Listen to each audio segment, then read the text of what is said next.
ভর্তি পরীক্ষা লিটারালি শেষের দিকে আসে, তোমরা এখন আবার জিরো থেকে বেসিক পড়ার চেষ্টা করতেছো।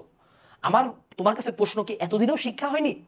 যে ঢাবিতে রাবিতে চবিতে এত জায়গায় পরীক্ষা দিলে চান্স যে পাচ্ছ না, তোমার কি মনে হয় তোমার বেসিকের ঘাটতির জন্য তুমি চান্স পাচ্ছ না? তুমি কি F is two M A পারো না? তুমি কি এফ ইজ টু এম ডিভিডিটি পারতেছো না? তুমি কি বিপরীত ম্যাট্রিক্স পারতেছো না? তুমি কি বিন্যাস সমাবেশের কমিটি গঠন পারতেছো না? তুমি পারো তো। তোমার প্রবলেম হলো তোমার স্ট্র্যাটেজিগত প্রবলেম আছে।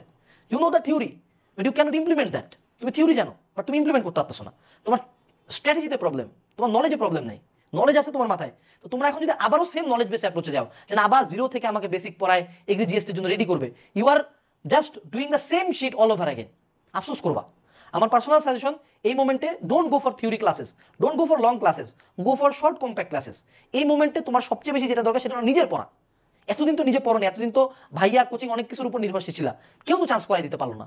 এবার নিজের উপর নির্ভরশীল হয়ে দেখাও, নিজে পড়ার উপর আল্লাহর উপর বিশ্বাস রাখো, দেখো কি হয়। করে দেখো একবার, এই কাজটা তো কোনোদিন করো নাই।